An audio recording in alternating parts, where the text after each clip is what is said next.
Macmillan Audio presents The Sport of Kings by C.E. Morgan. Read for you by George Newbern.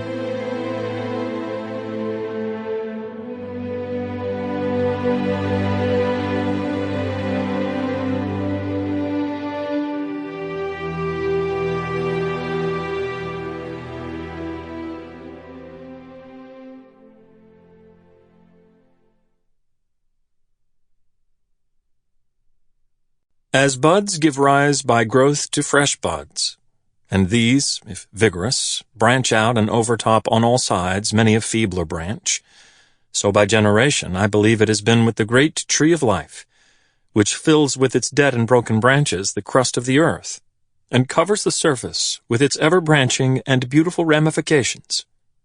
Charles Darwin, On the Origin of Species. Chapter 1. The Strange Family of Things. Your spirit will spread little by little through the whole great body of empire, joining all things in the shape of your likeness. Seneca. Henry Forge! Henry Forge! How far away from your father can you run? The boy disappeared into the corn, the green blades whisking and whispering as he raced down each canopied lane. The stalks snagged him once, twice, and he cried out like a wounded bird, grasping his elbow, but he didn't fall. Once he'd seen a boy break his arm in the schoolyard.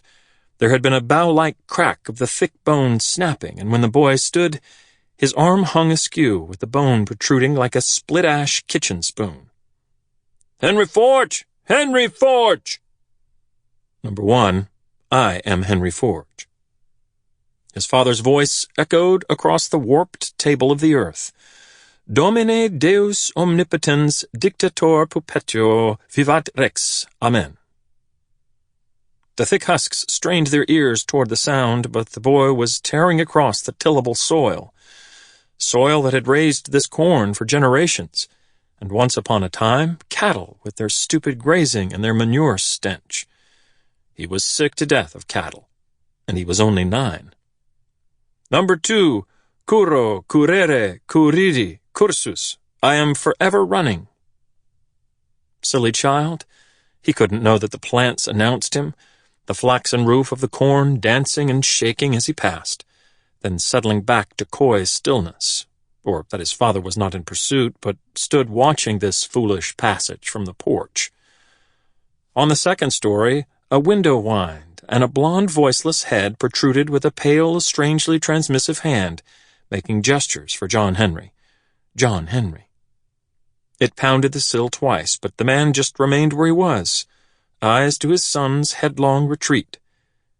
The young boy was slowing now in the counterfeit safety of distance. He boxed the corn, some daring to feint and return, some breaking at the stalk. He didn't care. His mind refused to flow on to some future time when redress might be expected or demanded. There was fun in the flight, fun borrowed against a future that seemed impossible now. He had nearly forgotten the bull. Number 3, gentlemen of the jury, I am not guilty. The corn spat him out, his face scraped by the gauntlet. He clutched handfuls of husk and stood hauling air with his hair startled away from his forehead. Here the old land is the old language.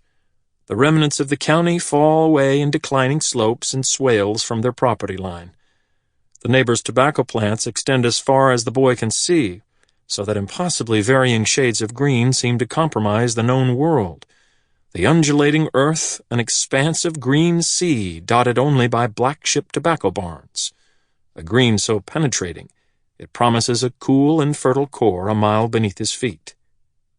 In the distance, the fields incline again, slowly rippling upward, a grassed blanket shaken to an uncultivated sky. A line of trees traces the swells on that distant side, forming a dark fence between 2 farms. The farmhouse roofs are black as ink with their fronts. Sample complete. Ready to continue?